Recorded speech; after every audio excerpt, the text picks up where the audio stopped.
కోలుకోవాలని కోరారు. చంద్రబాబు నాయుడు గారు కూడా ఖండించారు. ఆయన పనిలో పనిగా ఎవరి మీద బాధ్యుల మీద చర్యలు తీసుకోవాలి కూడా కొంచెం కూడా అడిగినట్టున్నారు. సరే, పొద్దున లేచి వాళ్ళ మీడియా చూసాం, అలాగే ఆ నాయకుల ధోరణి చూస్తున్నాం. నాకు అర్థం కాని విషయం ఏంటంటే, ఎవరన్నా మన మీద అటెంప్ట్ చేసినప్పుడు వాడు ఎవడై ఉంటాడు, ఎందుకు చేసి ఉంటాడు, వాడిని త్వరగా పట్టుకోవాలి, పట్టుకొని అసలు విషయం బయటికి లాగాలి అనేది ఎవరైనా అడగాలి. వీళ్ళు ఇమ్మీడియట్ రియాక్షను భద్రతా వైఫల్యము, పోలీసులు ఏం చేస్తున్నారు, లేకపోతే కరెంటు ఎందుకు తీశారు, వీళ్ళ నిర్లక్ష్యము, వాళ్ళ నిర్లక్ష్యము, చేతకాంతనము. అంటే ఇక్కడ విలన్ ఎవరు, ఎవడైతే అటాకర్ ఉన్నాడో వాడి మోటివ్స్ ఏంటి, వాడి వెనక ఎవరున్నారు. జగన్మోహన్ రెడ్డి గారి లాంటి నాయకుడి మీద అటాక్ చేయాలనుకోవడం ఎందుకు, దాని వెనక ఎవరైనా ఉన్నారా, ఇవి చూడమనడం బాగానే ఉంటుంది. ఆయన త్వరగా కోలుకోవాలనడం బాగానే ఉంటుంది. అసలు దీనికంతా నిర్లక్ష్యము, పోలీసులు సరిగా లేరో, మీ భద్రతా వైఫల్యము అంటే ముందు దులుపుకోవడం ఎట్లా, పక్కకు తప్పుకొని బాధ్యత అంతా జగన్మోహన్ రెడ్డి గారి మీద ఎట్లా, ఇంకా అంతటితో ఆగకుండా ఇంకా వరుస పెట్టి వాళ్ళు కొడుతున్నవి చూస్తే ఆఖరికి ఇదంతా ఒక నటన అని చెప్పి ఈరోజు మార్నింగ్కు తేల్చినారు టీడీపీ నాయకులంతా. బహుశా ఇది కూడా మీరందరూ గమనిస్తూ ఉంటారు, గమనించి ఉంటారని అనుకుంటున్నా. ప్రజలందరూ కూడా గమనిస్తున్నారు.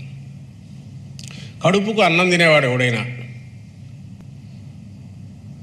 మెడకాయ మీద తలకాయ ఉండేవాడు ఎవడైనా అలాంటి మాట మాట్లాడగలదా? ఎవడైనా సెన్సిటివ్ పార్ట్ మీద ఇక్కడ కొంచెం కిందికి పోతే కన్ను పోయే ప్రమాదం, ఆయన తల తిప్పకపోతే ప్రాణానికే ప్రమాదం ఉన్న అలాంటి ఇది ప్లాంట్గా చేయించుకుంటారా? అసలు జనం ఉమ్మేస్తారు మొహం మీదనే వీళ్ళకి అనిపించదా?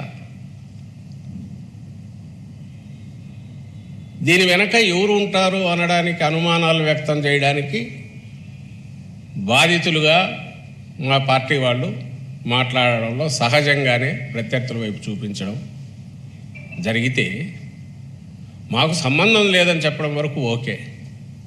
కానీ అసలు అదే నటన అంటే ఇంకా వాళ్ళు ఏమనాలన్నా, మనుషులు అనాలనా? అది నటన. 2019లో ఇదే జరిగితే ఆ రోజు కూడా అప్పుడు అధికారంలో ఉన్నారు, ఎన్నికలకు ముందు జరిగితే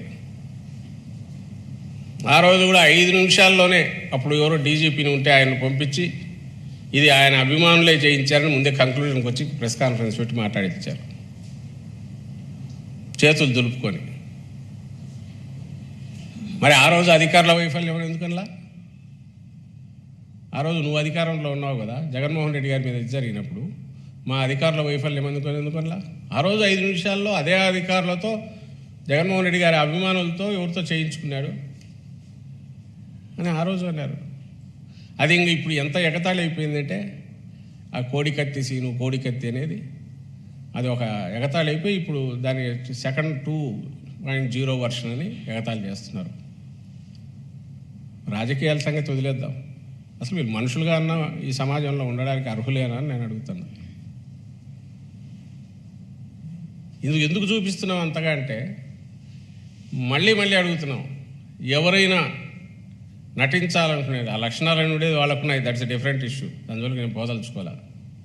నటించడము, ఆయన నిన్న మొన్న చూసినా ఎక్కడో అది వేసి చూపించాలి నటన అంటే ఎటువంటి చంద్రబాబుది అంటే. ఆ మధ్య మీకు గుర్తుంటే అక్కడ అప్పుడు అమరావతి తిరుగుతున్నప్పుడు లేదా దేనికో పార్లమెంట్ దగ్గర పోయి వంగి ఫోటో కోసం పూజలు ఇచ్చాడు. మొన్న ఎప్పుడో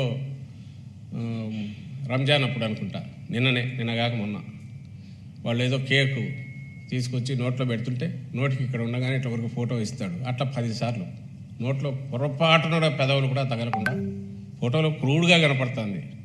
అది క్రూడ్ నటన. వంగి ఊరికి ఇట్లా ఉండి ఫోటోకు సరిగా రాలేదా అని మళ్ళీ వంగడం, ఇవి చంద్రబాబుకు అలవాటు. ఆయన వెనకంబడే ఆయన స్కూల్లో తయారైన వాళ్ళందరికీ అలవాటు. జగన్మోహన్ రెడ్డి గారికి అలాంటి అలవాటు తెలియదు. పైగా ఒకవేళ అలా అందామనుకున్నా ఇదేదో కట్టుకొట్టుకొని తిరగట్లా, కనపడుతోంది, గాయం కనపడుతోంది. అయినా సరే వాళ్ళు అదే దీనికి తీసుకుంటున్నారు. అదే నిన్న రాత్రి నుంచి మొదలు పెట్టారు, ఈరోజు కంటిన్యూస్ నడుస్తుంది. జనం ఉమ్మేస్తారని కూడా వాళ్ళకి ఏమాత్రం ఉన్నట్ల.